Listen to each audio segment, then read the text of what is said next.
Evangelho segundo São Mateus, capítulo 27. Chegando a manhã, todos os príncipes dos sacerdotes e os anciãos do povo reuniram-se em conselho para entregar Jesus à morte. Ligaram-no e o levaram ao governador Pilatos.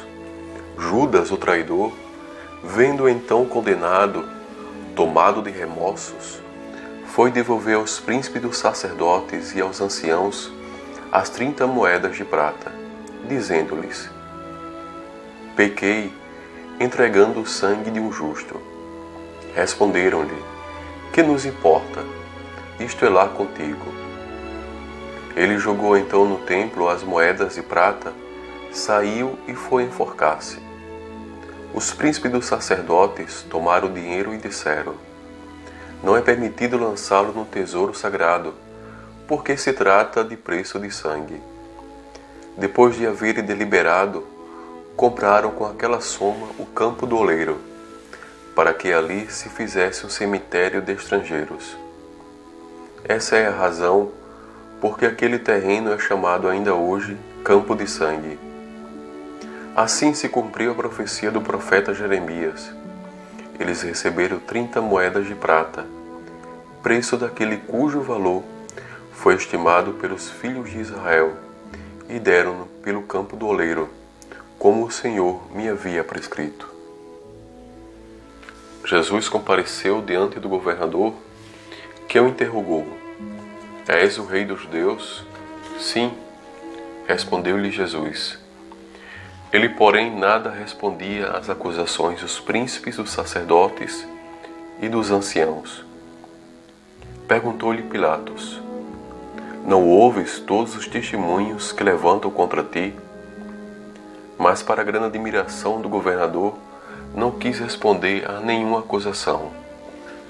Era costume que o governador soltasse um preso a pedido do povo em cada festa de Páscoa. Ora, havia naquela ocasião um prisioneiro famoso chamado Barrabás. Pilatos dirigiu-se ao povo reunido: qual quereis que eu vos solte, Barrabás ou Jesus, que se chama Cristo? Ele sabia que tinham entregue Jesus por inveja. Enquanto estava sentado no tribunal, sua mulher lhe mandou dizer: nada faças a esse justo. Fui hoje atormentada por um sonho que lhe diz respeito. Mas os príncipes dos sacerdotes e os anciãos persuadiram o povo que pedisse a libertação de Barrabás e fizesse morrer Jesus. O governador tomou então a palavra: qual dos dois quereis que eu vos solte? Responderam: Barrabás. Pilatos perguntou: que farei então de Jesus, que é chamado Cristo? Todos responderam: seja crucificado. O governador tornou a perguntar: mas que mal fez ele?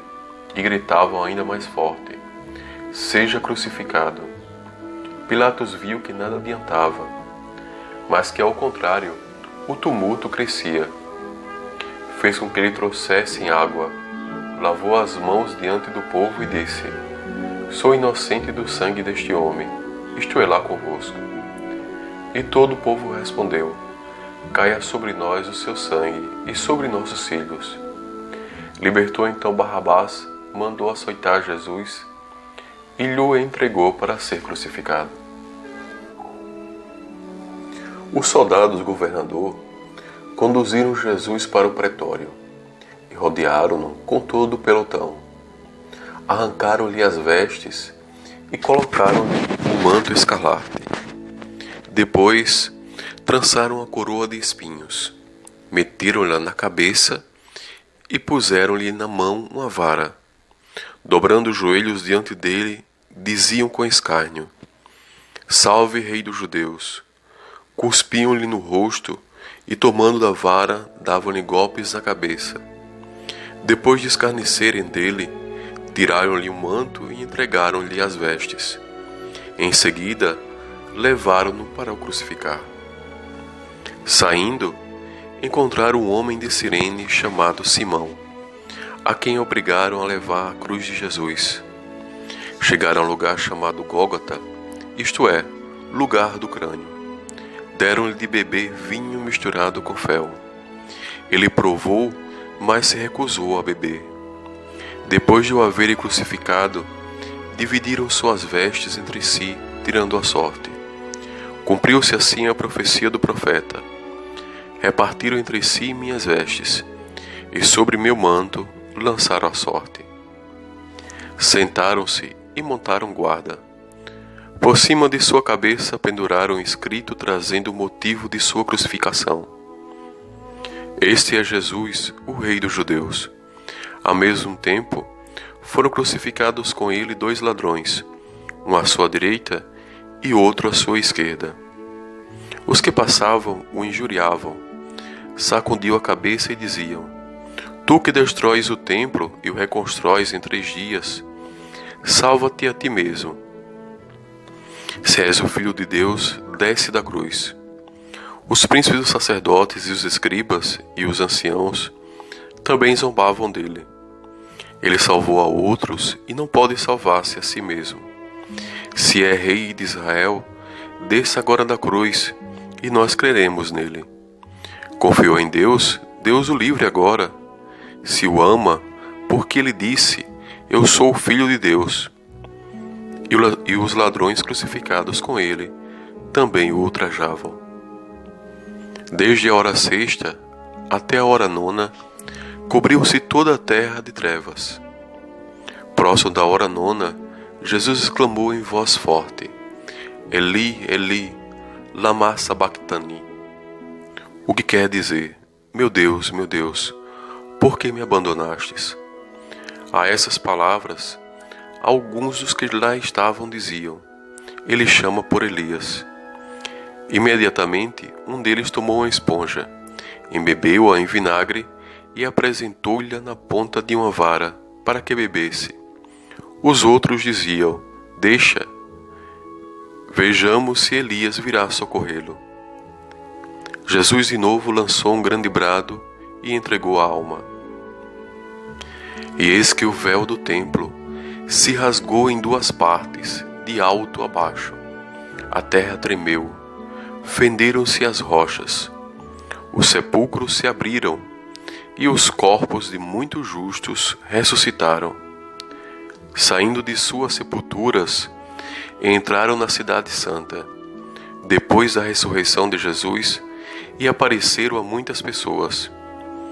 O centurião e seus homens, que montavam guarda a Jesus diante do estremecimento da terra e de tudo o que se passava, disseram entre si, possuídos de grande temor: verdadeiramente esse homem era filho de Deus.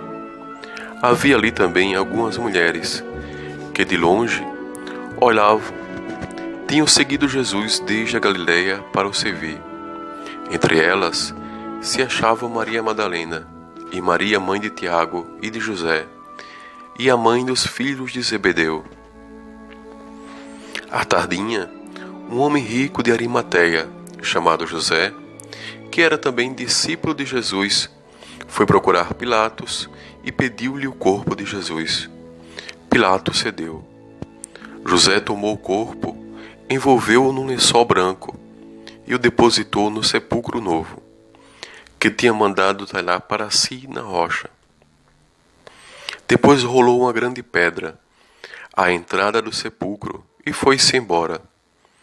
Maria Madalena e a outra Maria ficaram lá, sentadas defronte do túmulo.